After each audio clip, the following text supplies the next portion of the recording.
While we were on the boat, it happened again.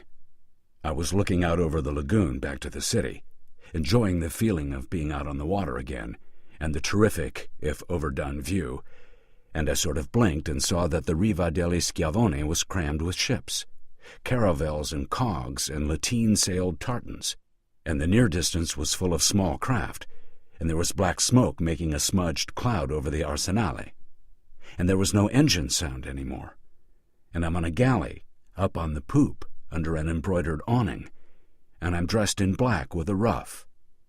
There are other similarly dressed men standing around on the deck, and one of them is speaking to me, Don Gilberto de Peralta, the Spanish ambassador's major domo, who is serving as my cicerone on this, my first visit to Venice, and we are not heading away from the city, but toward the Molo in the front of San Marco, and he's telling me about the Tintorettos and Veroneses in the Sala del Gran Consiglio. I am staring past him at the glittering pile I can just see through the masts of the ships, my heart soaring in my breast. I can barely believe I am in the city of Titian and the other masters. My eyes are hungry for the sights promised me. And now the galley touches gently against the quay, and our party descends and assembles at the gangway. The smoke from censers burning to cover the stench of the slaves below blows heavily across our faces, but we can still smell them, the wretches. There is a delegation waiting for us, for I am traveling with Don Ambrogio Spinola, Marques de los Balbaces, Captain General of the Catholic armies fighting the heretics in the Low Countries, who has been graciously kind to me throughout our voyage from Barcelona. And he steps off first, of course, and then some of his train, and then me, onto the soil of Venice at last. And I did step onto a pier, but it was the Danieli Hotels, and I staggered like a drunken, would have fallen if Mark hadn't grabbed my arm. He said, "Christ, man, you should have told me you got seasick. I would have slipped you a Dramamine patch." "I never get seasick," I said. "Then it's something. You're white as a sheet. Are you okay to do this?" I lied that I was fine. I was the last thing from fine.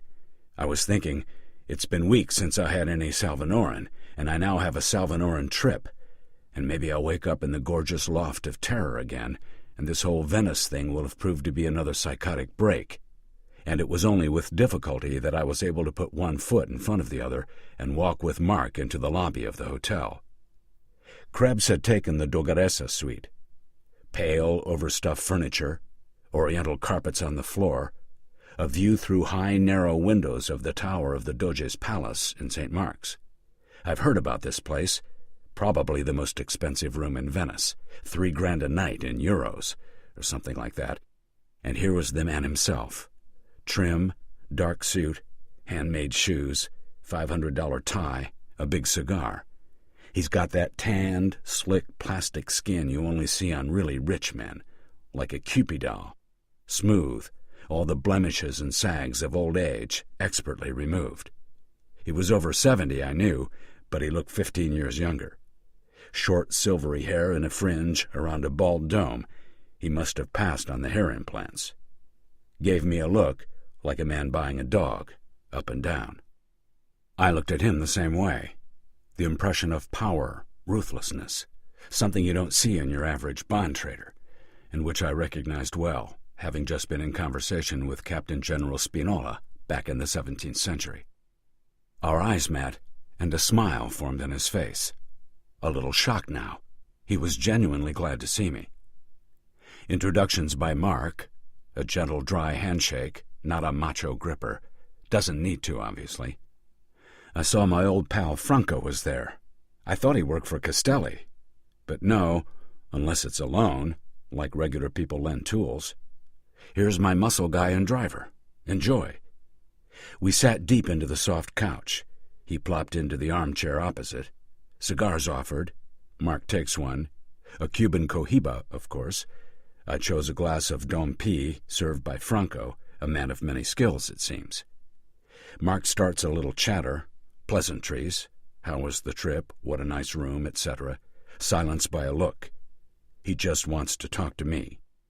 So, compliments on the Tiepolo, intelligent questions about how we did it.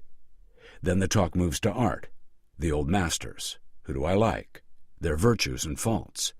What have I seen in Venice? Not much except Tiepolo's. I've been busy. A shame, he says, and tells me what's worth seeing. The Veroneses in the Palace, some things at the Franchetti Gallery in the Cadoro, Titian's Venus at her Mirror. Don't miss the paintings in San Sebastiano, a good place to get away from the tourists. We talk about there being no major museums in Venice, because Venice is a museum. The old Venetians didn't buy pictures from anyone but the local boys, as a rule, and they kept them in their palazzi. He talked about this for a while and seemed to approve of my responses. I was still a little rocky from my boat ride as Velázquez, but I was feeling the influence of the wine and the flattery. I don't have much experience with wealthy collectors praising my work and being interested in my views on art, so I was yakking away. The guy knew traditional painting up the yin-yang, just like Maurice described.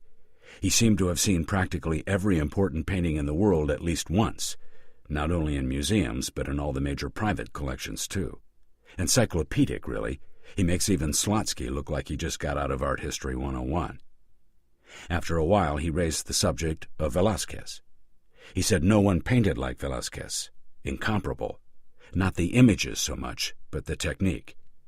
So I talked about the technique, the palette, the brushwork. I said I thought it was because he didn't care. He didn't care about the painting. It wasn't work to him. His self-worth wasn't derived from it. How do you know that? Krebs asked. I said, it's obvious. Look at his life. He spent all his real energy climbing the greasy pole, collecting offices, shouldering his way into the aristocracy. He had a great gift and he used it, but it was like he found a box of treasure somewhere. It flowed through him, but it wasn't him. And he wasn't driven. He had a sinecure for life, which was why he did fewer paintings than any artist of comparable stature besides Vermeer. I saw something interesting then. His focus on me seemed to increase. His blue eyes got sharper and hotter, and I found I wasn't just spouting art history stuff or even my own opinions. I was talking from direct knowledge, like I'd actually felt those things about Velázquez's art, which of course I had in the drug mania, but it was weird all the same that it came through and that he could spot it. After I ran down on this theme a little, he stood up and said he'd like to show me something. I got up, and so did Mark, but Krebs made it clear by a gesture that only I was invited.